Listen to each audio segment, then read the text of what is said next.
Hello, I am Dr. Nauman Niaz, and today we are going to discuss how to become a good doctor.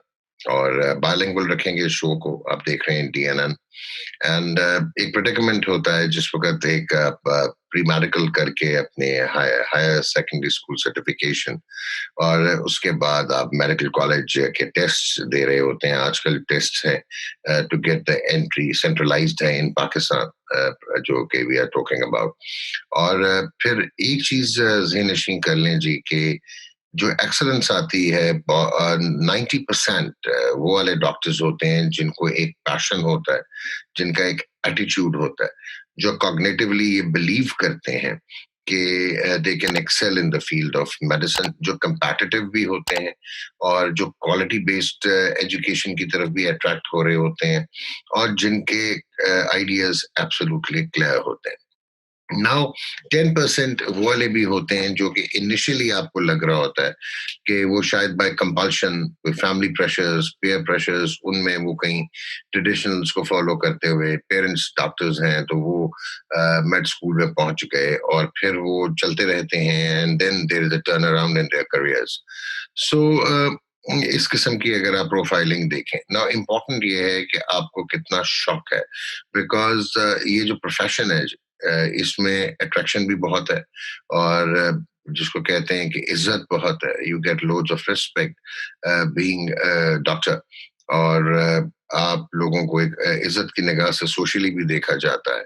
और फिर आप अगर prominent हो जाएं तो आप एक स्टार कास्ट भी बनते हैं और फिर आप obviously you are need of the people, they are getting attracted to you, they are coming to you. और ये आपको एक सेल्फ बिलीफ देता है। फिर आप क्लिनिकली कितने तगड़े होते हैं, that gives you the confidence. अपना आपका एक एक्सप्रेशन होता है जो एक emotional expression, physical expression, psychological expression. तो ये सारी इंपॉर्टेंट फैक्टर्स हैं इन डिफाइनिंग कि डॉक्टर कैसे आपने बनना है। अब आप चले गए जी मेड स्कूल में। मेड स्कूल में जब आप जाते हैं, यूनिवर्सिटी लाइफ आपकी शुरू होती है, इम्प्रेशनेबल एज होती है। फिर बहुत सारे हमारे जो माहौल है, हमारे जो कल्चरल इम्पैक्ट्स हैं, उसमें से आप जब निकलते हैं तो एक डाइवर्सिटी आपको नजर आती है फ्रॉम कॉलेज की, जो है वहां से जो ट्रांजिशन होती है इनटू द यूनिवर्सिटी लाइफ। अब यूनिवर्सिटी लाइफ में फिर अपने आप को फोकस रखना, बिकॉज आपको एकदम इंडिपेंडेंस मिलती है और वो इंडिपेंडेंस को फिर आप कैसे जो है वो बैलेंस आउट करते हैं, दैट बिकम्स इम्पीरेटिव। देन मैंने ये देखा है जी कि आप शॉर्टकट्स ढूंढ रहे होते हैं, बहुत सारे स्टूडेंट्स, शायद हमने भी अपनी जिंदगी में ये किया होगा कि we do not try getting into the text books जो कि हाई क्वालिटी और स्टैंडर्डाइज्ड है इंटरनेशनली। यानी कि अब तो खैर थोड़ा सा ट्रेंड चेंज हो गया है कि नोट्स मिलते हैं और उसमें काफी चेंजेस आ गई हैं। देन आपका ये जो इंटरनेट्स हैं और जो आपके पास नॉलेज अवेलेबल है, स्मार्टफोन में नॉलेज नहीं, इंफॉर्मेशन जो अवेलेबल है। लेकिन what if we have to get into our times, तो हमें टेक्स्ट बुक्स जो हैं वो गाइटन अगर फिजियोलॉजी की है, ग्रेज एनाटमी थी, आरजे लास्ट थी for anatomy, Katzung for pharmacology, Robbins for pathology, clinical medicine में डेविडसन थी, पीजे कुमार थी, सेसल थी, but Cecil was a little too much for the undergrads. लेकिन हम लोग ढूंढ रहे होते हैं कि कोई नोट्स मिल जाएं, कोई पास पेपर्स मिल जाएं, which I personally believe is not the right way. शायद हम लोगों ने भी अपनी जिंदगियों में ये किया और हम अभी उसी एक्सपीरियंस पे बेस करके बताने की कोशिश कर रहे हैं। सो एक तो क्वालिटी ऑफ नॉलेज जो है आपकी होनी चाहिए जी, और वो आती है आपको क्वालिटी टेक्स्ट से। उसके बाद एक और चीज याद रखिएगा कि आपकी बेसिक्स स्ट्रांग होनी चाहिए, चाहे वो एनाटमी है, फिजियोलॉजी है, बायोकेमिस्ट्री है, फार्माकोलॉजी है या पैथोलॉजी है। ये पैथोलॉजी ऑब्वियसली भी ट्रांजिशन आपकी आती है टुवर्ड्स द क्लिनिकल साइड।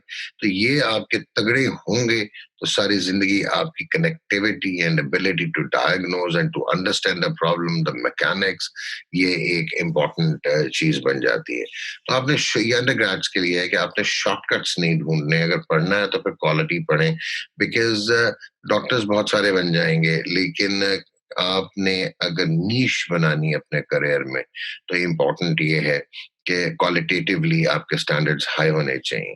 फिर हमने देखा कि इनिशियली जब क्लिनिक्स शुरू होती हैं in the third year, second professional examination में आके, तो वो ना जो है टीचर्स सीरियसली ले रहे होते हैं क्योंकि वो हॉस्पिटल्स में और आपको सिर्फ बेसिक समझनी होती, but that is the time when you need to realise कि आपके मेथड्स स्ट्रांग होने चाहिए, bedside methods, clinical methods. आपको जरूरी नहीं कि आपने मैक्रोड्स पढ़नी है, लेकिन at the end of the day you should know कि मेडिसिन में क्लिनिकल मेथड्स आपके कैसे बेहतर होंगे, सर्जरी में कैसे होंगे, गायनेकोलॉजी में। सो यू शुड बी एक मतलब आपको प्रॉपर फील आनी चाहिए जो आपका पहला कांटेक्ट होता है पेशेंट के साथ, और वो फिर आप डेवलप करते हैं उसको, पक्का जिसको कहते हैं, वो आप करते हैं ताकि वो आपके इंस्टिंक्ट्स बने। इंस्टिंक्टिवली आपको सीएनएस एग्जामिनेशन आना चाहिए, आपका डायबिटीज में ये नहीं भूलना कि मैंने वाइब्रेशन को भी देखना है, मैंने पॉलिन्यूरोपैथी को भी चेक करना है, मैंने जो है साइंस देखने हैं ऑफ वस्कुलोपैथी, और ये सारी चीजें आपको समझ आनी चाहिए by the time you are graduating. So इसमें सेल्फ जो है इनिशिएटिव्स भी बहुत जरूरी होते हैं, और आजकल तो इतनी एक्सेसिबिलिटी है कि you should not have problems. जब एक दफा आपके क्लिनिकल मेथड्स तगड़े हो गए, then you need not to be dependent on your investigations. At times of investigations सिर्फ इसलिए कराते हैं कि वो clinically और biochemically reinforce हो जाए आपका जो diagnosis, जो contemplated diagnosis होता है। So this is also very very important कि आप अपने clinical side को बिल्कुल lightly ना लें, और आप कोशिश करें initiative पे कि आपके patient contact पे you start reading and then you start implementing, and that is going to actually help you out in your future careers. उसके बाद मैं ये समझता हूँ कि मेडिसिन जो है वो एक एटीट्यूड है और एक इंस्टिंक्ट है, और इसमें ऑब्वियसली ये फैक्टर्स बहुत कंट्रीब्यूट करते हैं।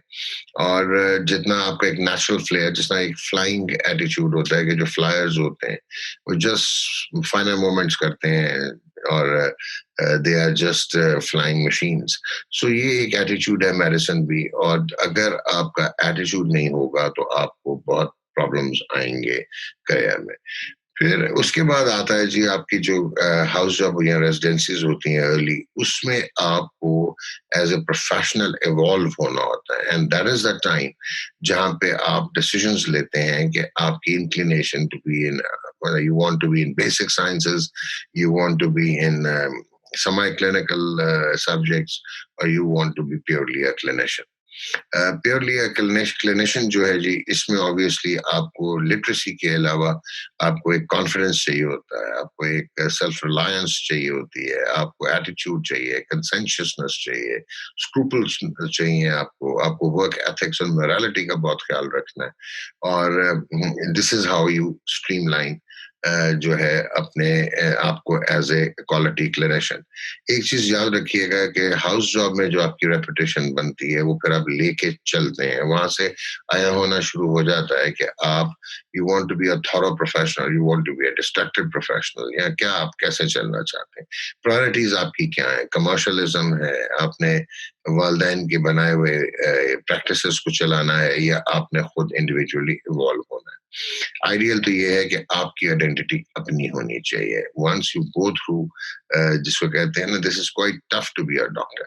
फिर आप जब अपनी हाउस जॉब करते हैं तो वहां पे फिर आपकी चाहे नाइट कॉल्स हैं, चाहे इमरजेंसी कॉल्स हैं, चाहे वार्ड राउंड्स हैं, then you have to be fully prepared. आपको ऐसे लग रहा होगा मैं तकरीर कर रहा हूँ, यस, हम लोगों ने भी अपने टाइम पे बहुत सारी इंडिस्कशंस की हैं during our clinical ward rounds, और हम लोग शायद इंसान बने जब पोस्ट ग्रेजुएट ट्रेनीज बने, but at the end of the day जल्दी अगर आप इस तरफ राग़िब हो जाएं तो आपको आगे बहुत सी कबाहतों से आप बच जाएंगे। देन ऑफ कोर्स आपने करियर अपना डिफाइन करना, you want to be a surgeon, आपका क्या एटीट्यूड है, आप एंजॉय करते हैं। कोई याद रखिएगा कि जो आपकी हॉबी है अगर वो आपका प्रोफेशन हो तो ये एक लीथल कॉम्बिनेशन होता है। If you enjoy what you do then there is no looking back. So ये एक बहुत इंपॉर्टेंट चीज है। देन ऑफ कोर्स जब आप हाउस जॉब कर रहे होते हैं तो आप डिफरेंशिएट कर लेते हैं, like which what I did was कि मैंने एमआरसीपी पार्ट 1 करना है और उसकी तैयारी करनी है, and then once it was done तो हमने अपनी पोस्ट ग्रेजुएट ट्रेनिंग करनी है, हमने रेजिडेंसीज करनी है या हमने अटैचमेंट्स करनी है, क्लिनिकल अटैचमेंट्स करनी है, रिगार्डलेस ऑफ कि हमें फाइनेंशियल कितनी बैकिंग होगी, लेकिन हमारा ये होता था कि बेस्ट जगह पे आप करें ताकि आप क्वालिटेटिवली, ये इन्वेस्टमेंट है आपकी बेसिकली। सो देन ऑब्वियसली अगर आपने इंग्लैंड आना है, आपके पास प्लाब देने का एक अपॉर्चुनिटी है, और अगर आप पार्ट 2 कर लेते हैं एमआरसीपी का, और आज का thesis भी है उसके साथ, वो एक हम अलग प्रोग्राम करेंगे, I will definitely try to help out you all. उसमें फिर ये होता है कि आप वो एक एंट्री एग्जाम है, it's not an exit exam in England. Pakistan में शायद इसको एज ए स्पेशलाइजेशन ले लिया जाता है, you are treated as a specialist if you are an MRCP, पर इंग्लैंड में जो है आपको सुपर स्पेशलिस्ट ट्रेनिंग सर्टिफिकेशन करनी पड़ती है, वो आपके डिफाइंड सब्जेक्ट में होती है, and after that you can work as a consultant. So ये चीजें important हैं जी। और इसमें ये यूके हो गया। अब अगर आपने यूएस का करना है, ऑब्वियसली उसकी एक अपनी यूनिवर्स डिमांड्स है कि आपने डिप्लोमेट्स करने हैं, फिर आपने फेलोशिप्स करनी है। उससे पहले जो है यूएसएमएलई आप 1-2 कर रहे हैं, whatever, सो उसमें आप ऑब्वियसली कंपेटिटिव होता है टू गेट इन, और फिर आपको रेजिडेंसी मिल जाना, और फिर उसके बाद बट बेसिक चीज ये है जी कि you have to be thorough, and you have to know everything of the common diseases, and most of the or some of the things of the जो कि आप कहते हैं ना सिंड्रोम्स होते हैं, बड़ा अट्रैक्ट करते हैं शुरू में, और या जो कि लेसर डिजीजेस हैं, यानी कि जो रेयर हैं, तो उनका आपको कुछ ना कुछ पता होना चाहिए। और फिर आपका जो क्लिनिकल एटीट्यूड बनता है, इस पे पूरा शो करेंगे जी। I will just give you the scenarios and evidences जिन पे आप शायद एक बेहतर तरीके से इसको अंडरस्टैंड कर पाएंगे। बट आज की टॉक का जी बेसिक एक इंट्रोडक्टरी एक बात मैंने आपसे की है कि क्वालिटी ऑफ जो है information, then verified and evidence based information, और उसके बाद अपने उसको इन्फर करना इनटू नॉलेज, और फिर नॉलेज बेस को बढ़ाने के लिए क्वालिटी टेक्स्ट बुक्स और क्वालिटी रेफरेंसेस पेपर्स वो आप पढ़ें। और प्री मेच्योर आपको नहीं जरूरत होती कि आप मेड स्कूल में हैं और आप इंटरनेशनल स्टडीज जो हैं उनमें आप घुस रहे हैं। No, you don't need to do that. पहले बेसिक स्ट्रांग करें, फिर ये क्लिनिकल एटीट्यूड आपका बनेगा, और फिर आप प्रोग्रेसिव थिंकिंग आपकी आएगी, और प्रोग्रेसिव थिंकिंग से आपकी क्लियर हेडेडनेस आएगी कि आपने बनना क्या। ये नहीं कि आपकी वालदा का गायनेकोलॉजिस्ट है तो आपने गायनेकोलॉजिस्ट बनना। No, if you have an attitude to be an ophthalmologist, an ENT specialist, a radiologist, a psychiatrist, that's your choice, because you have to excel. मैं दोबारा रिपीट करूंगा, where you enjoy your profession. Take good care of yourself. अपना बहुत ख्याल रखें। इजाजत दीजिए। अल्लाह।